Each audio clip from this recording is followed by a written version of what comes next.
Darrell is joining us right now. Darrell, good morning to you. Yeah, good morning, Prince. Talk to us about the flooding situation in KNUST.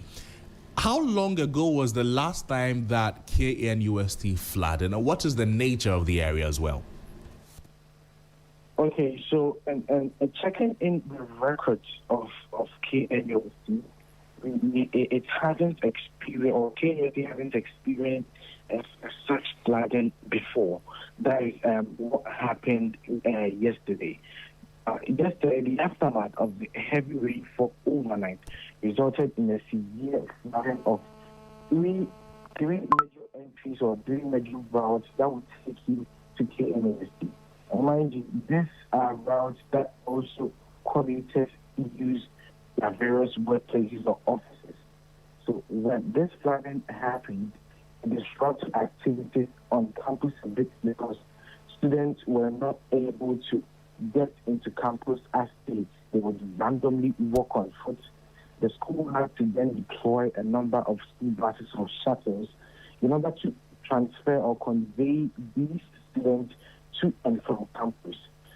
Normal vehicles like the Corolla, these sudden vehicles were not allowed to pass through as the flood kept on getting severe. Security personnel from the school were, however, positioned at strategic points on campus to ensure that safety protocols are observed and also to ensure that no student tries to cross over the path of the flood in order to make sure that all students are safe. So in the history of KNUST, we haven't experienced or seen this kind of flooding before, but currently, as we speak now, the level of the water has reduced drastically, and the road is now accessible to all commuters and all students. So now, we are safe and everybody is safe. There was no casualty reported yesterday during the flood. Every student was safe. How about from university authorities? Have they said anything since the flooding yesterday? So the university authorities haven't spoken to anybody yet. What they did is they took decisive action immediately.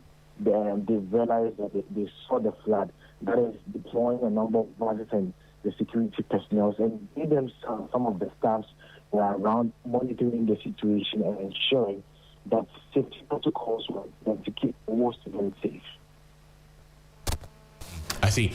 Darrell, talk to us about the impact it had yesterday. Classes were affected, movement of people. Did any students have an exam to write, that kind of thing? Was anything else affected?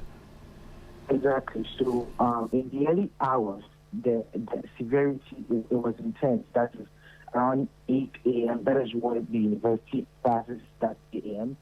So during that time, students who had to go to lectures, some of them, I would say, were cancelled. I had an interaction with some students, and they told me that their classes were cancelled because at that moment they couldn't cross these flooded entries. These entries that were flooded were at the main entries for you to get to where your lecture halls are, and all these three major entries were flooded. So in the early hours of the day, most students, their classes were cancelled. But then as the day went on, the school deployed the buses, the flood level was going down. The lectures continued. Many students were able to attend their various lectures. So for the early hours, it affected academic activities. I see. Darrell, thank you so much for your time with us on the program. We're grateful. Thank you. And that's the voice of Darrell Agbozo. He's a student journalist speaking to us from the Kwame Nkrumah University of Science and Technology.